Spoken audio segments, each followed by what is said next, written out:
A wedding dress fitting ended in tears when his sister walked out of the dressing room wearing my gown. She twirled, smiling, and whispered, "It should have been me." My husband stared in awe and said, "Wow, it really suits you." My hands trembled as I stepped forward. "You like it?" I asked sweetly. She smirked. I leaned in and whispered, "Then you'll love what's coming next." Seconds later, the doors burst open, and her secret was exposed. A wedding dress fitting ended in tears when his sister walked out of the dressing room wearing my gown. She twirled, smiling, and whispered, "It should have been me." My husband stared in awe and said, "Wow, it really suits you." My hands trembled as I stepped forward. "You like it?" I asked sweetly. She smirked. I leaned in and whispered, "Then you'll love what's coming next." Seconds later, the doors burst open and her secret was exposed.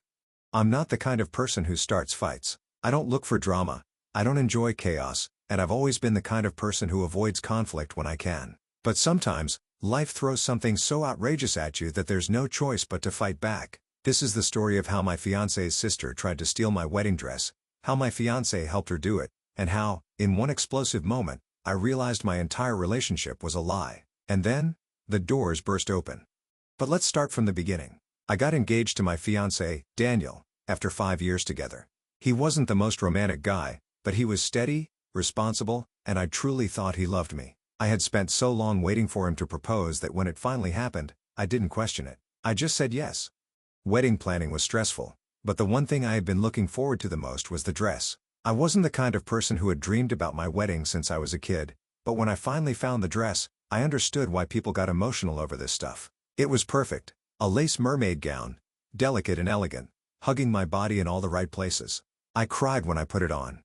My mother cried. Even my best friend, who never cried at anything, got misty-eyed. It was mine. Or at least, it was supposed to be. Because somehow, my fiancé's sister, Sarah, decided it was hers. Sarah had always been competitive with me. If I got a promotion, she suddenly had exciting career news. If Daniel and I planned a vacation, she suddenly had an even bigger trip to brag about. If I posted a couple's picture, she posted a more affectionate one with whoever she was dating at the time. It was exhausting.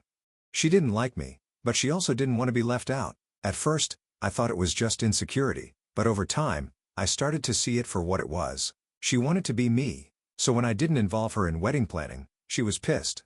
She whined to Daniel about being excluded, but I stood my ground. She wasn't a bridesmaid. She wasn't even a guest I was excited about.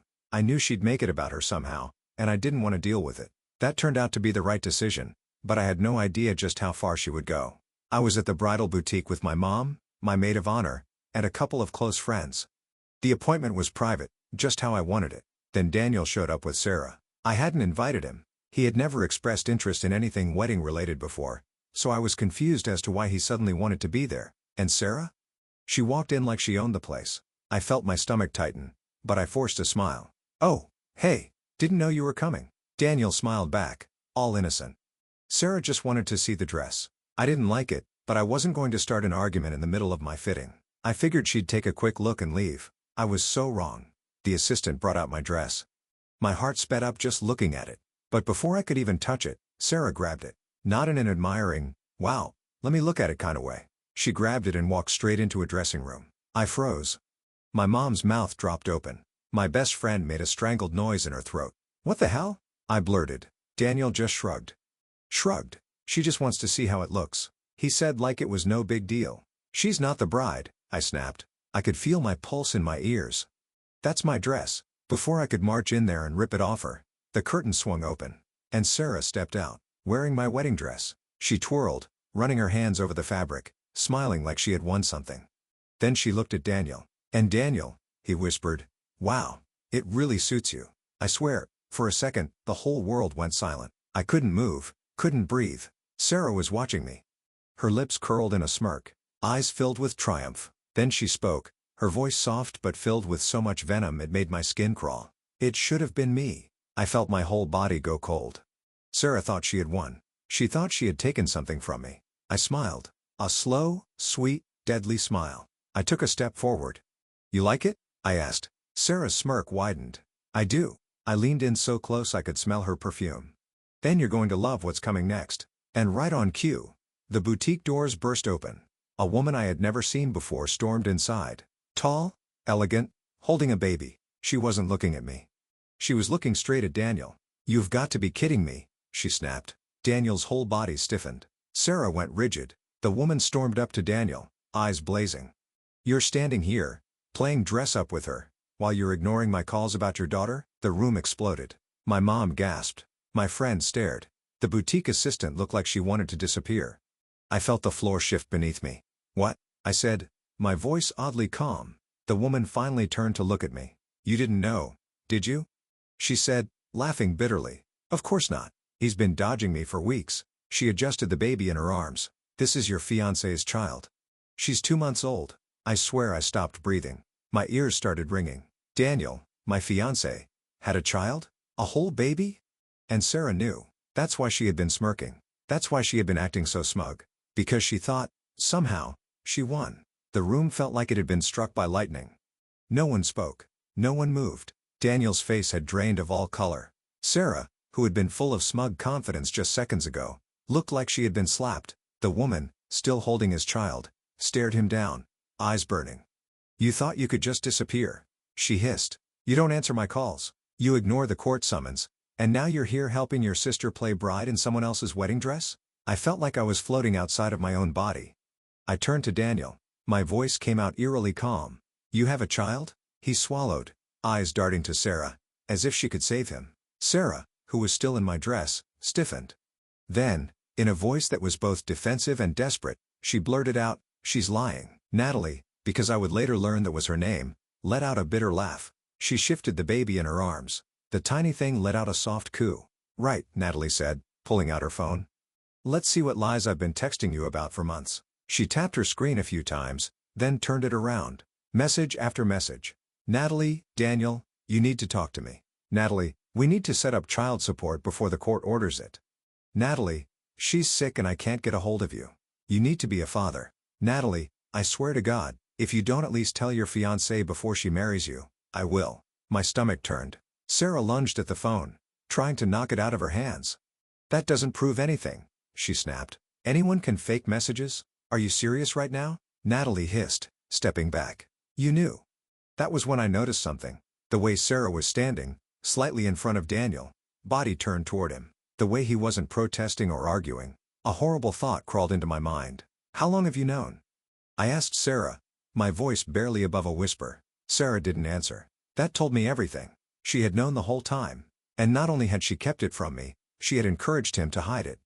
My own fiancé. The man I was supposed to marry. The man who let his sister try on my dress like she was the bride. The rage that bubbled up inside me was unlike anything I'd ever felt. But before I could speak, Natalie's voice cut through the tension again.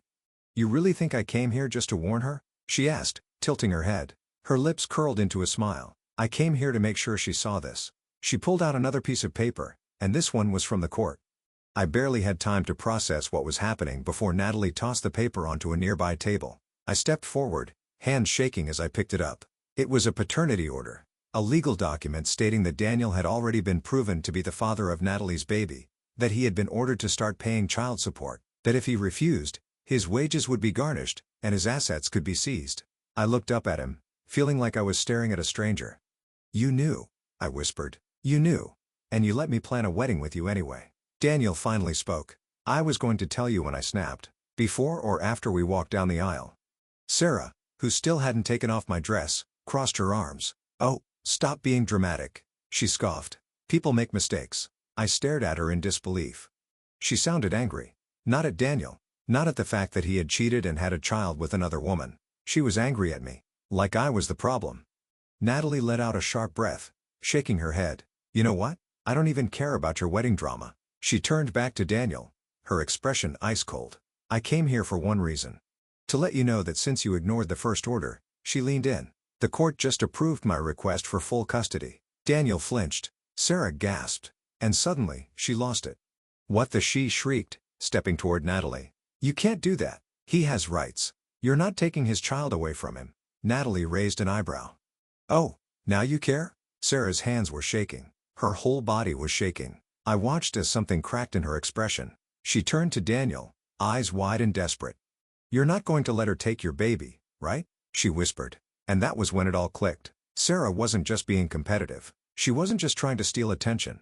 She wasn't just some overbearing sister with a weird obsession. She was in love with her own brother. Daniel didn't answer her right away. His face was unreadable, like he was realizing something for the first time. But Sarah?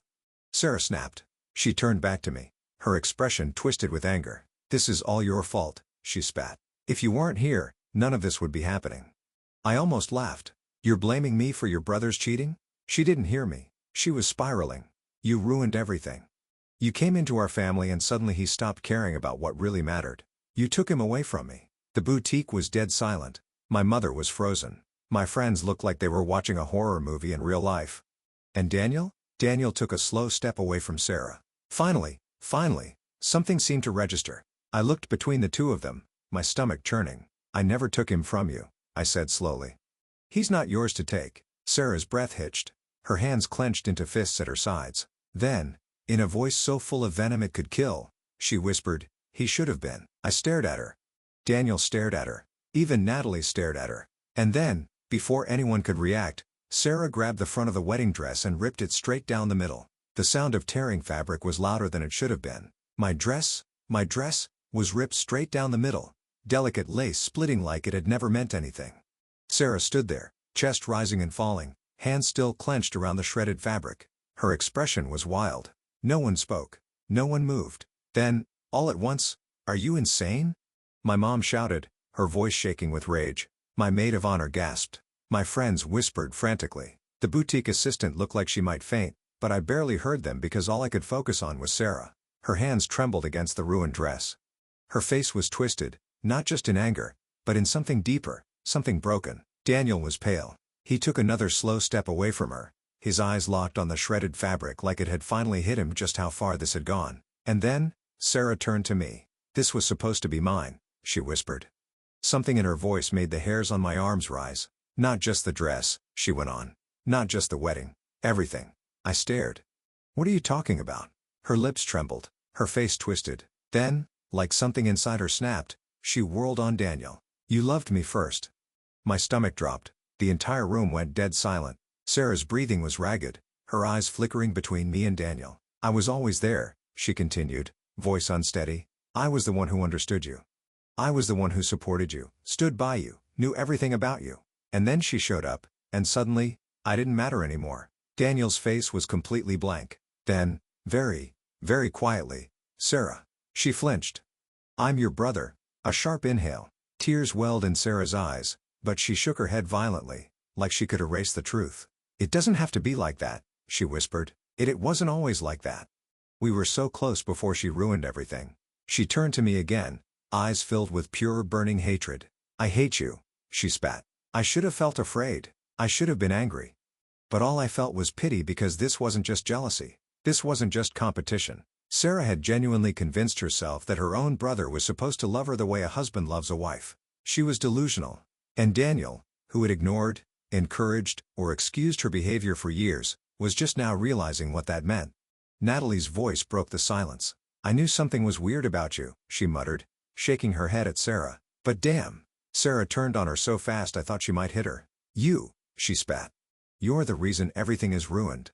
You and your bastard child." She never got to finish. Because in a move that I will cherish forever, Natalie, one-handed mind you, since she was still holding her baby, grabbed the full glass of champagne from the boutique's refreshment table and threw it straight into Sarah's face. Sarah let out a shrieking gasp as the liquid drenched her, makeup smearing, hair sticking to her face.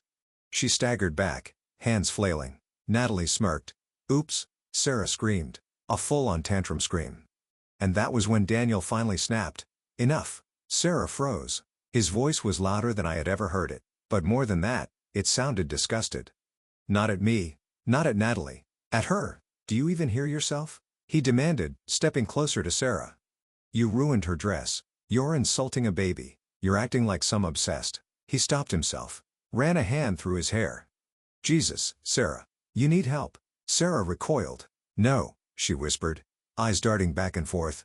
"You don't mean that." Daniel didn't say anything. And that silence? That was the final crack. Sarah's hands fisted at her sides. She let out a choke sob, then shoved past everyone and ran out of the boutique. I never saw her again. Once Sarah was gone, everything collapsed at once. Daniel tried to apologize, begged me to listen, but I was done. I took off my engagement ring. I put it in his hand, then I walked out. I wish I could say Daniel and Sarah magically disappeared from my life, but life doesn't work that way. Sarah moved. I don't know where and I don't care. Daniel tried reaching out several times. Calls, texts, even showing up at my mom's house. I never answered, but I heard from mutual friends that he was struggling, that he finally started therapy, that he was trying to figure out how he had let his sister manipulate him for so long. Good for him. Natalie, on the other hand, became a friend. We kept in touch. She got every penny of child support Daniel owed. She moved on, met someone who actually cared about her and her daughter. And me? I healed. I traveled. I focused on myself. One day, I'll get married, but not to someone who could ever let his sister walk all over me. Not to someone like Daniel, and definitely not with a dress from the same boutique. That place was cursed. Looking back, I should have seen the warning signs. But sometimes, love makes you blind. Not anymore. If there's one thing I learned from all of this, it's that when people show you who they are, believe them the first time.